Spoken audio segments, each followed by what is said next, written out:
In today's episode, Grace asks, there's been a lot of news about people who fake being an influencer by buying followers and colluding with groups of influencers. How do you identify fake influencers? Great question. Generally speaking, people behave in certain ways, and when you see accounts that have data that skews pretty far from that, that's a way to identify likely problems. So let's first discuss what brands actually want in social media when they're working with influencers, even if they're not particularly good at measuring it. There's three general buckets, right? So a brand will want awareness, and alternatively, or in addition to awareness, sort of affinity, or consumers like that brand. They want engagement, people talking to the brand, liking, commenting, and stuff like that, sharing. And then they want action. They want stuff that leads to business results. It could be website traffic. It could be purchase right on the social network. Instagram offers shopping right on board. It could be filling out a lead form. It could be showing up in a retail store. It could be promoting, being an evangelist for that brand, and wearing their logo and stuff on your apparel. And so those are some of the ways that those are some things that brands are looking for.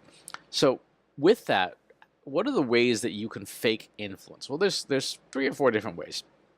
With bots, fake accounts, robotic accounts, there are share bots, which will automatically share anything that they pick up content and just reshare it over and over again.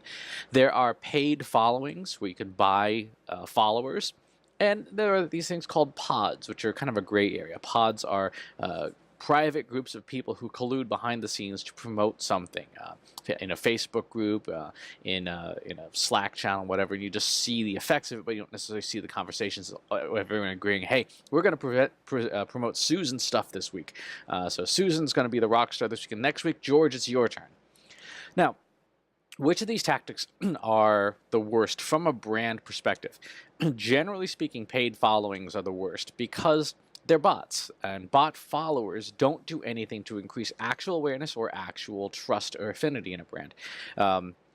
If someone buys 30,000 followers, they only had 1,000 to start with.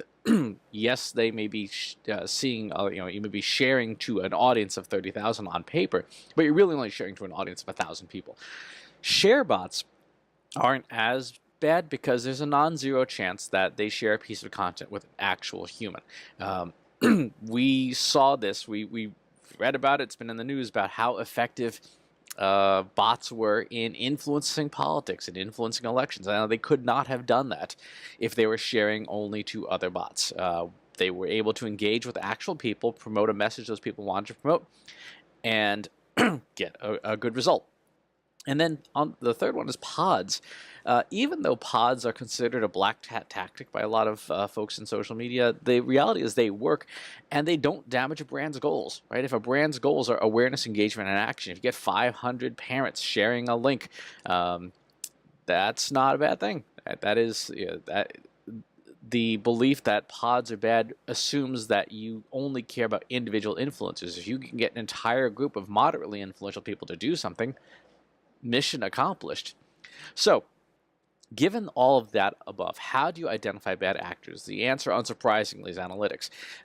What we're looking for in our data are anomalies, right? So we want to identify groups that self-reinforce, entities that broadcast a lot but never have anyone talking about them, and entities that have distorted metrics where there's millions of one metric and 0 of something else. So what we've got on screen here, this is from a piece of software called Gephi, and it requires social media monitoring data. So I have separate software that pulls in the data, cleans it, and prepares it to be useful in network graphing software. But let's take a look at some of the metrics in here as a way to identify fake influences. If we look at 25,000 conversations or so about fashion, you can see there's really no easy way to understand what you're looking at. But what we're looking for is this measure here. It's called eigenvector centrality, and what it is a measure of how many people talk about you versus how many people you talk about.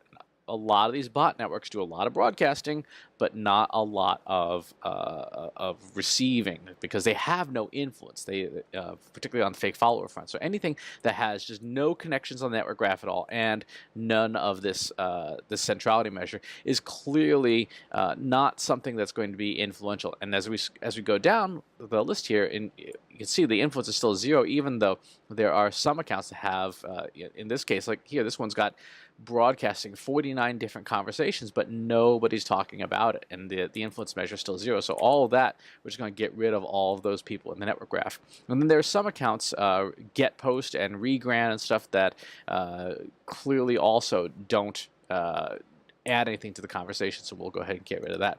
And now we rerun this, and this is a process you do a few times to clean and refine the network graph until you have something that is usable.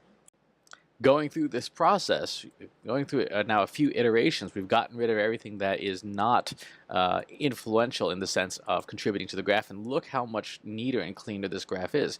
Now let's go ahead and actually put some names and clustering on this.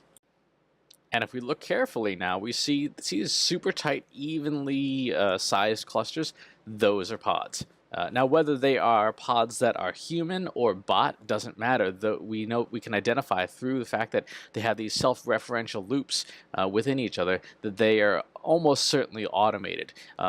Compound that with the fact that these are probably not necessarily folks that you have heard of, and that they all share similar names.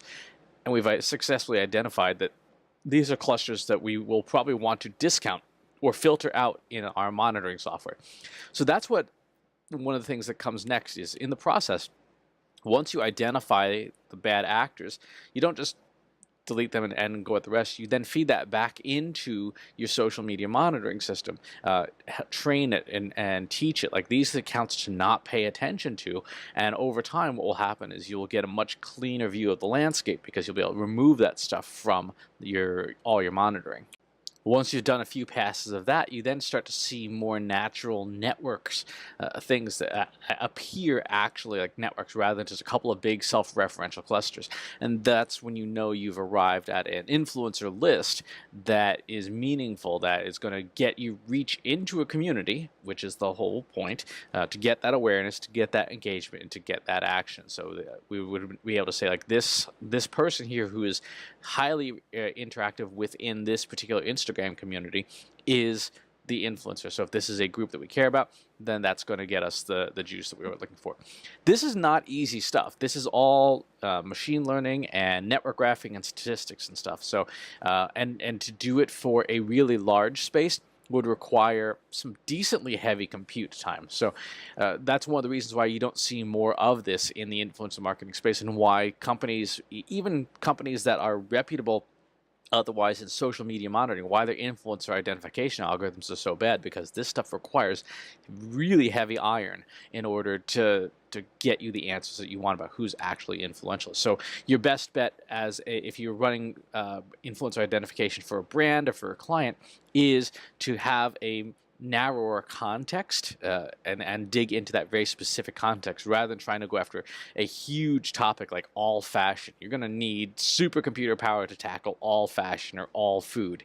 If there's a specific thing like, I want the top influencer about Gouda cheese, you're probably going to do a little bit better. So great question, Grace. A very complicated question, and as you can see, requires some heavy lifting in order to be able to identify things in the data and clean your data properly to get to the insights you're looking for.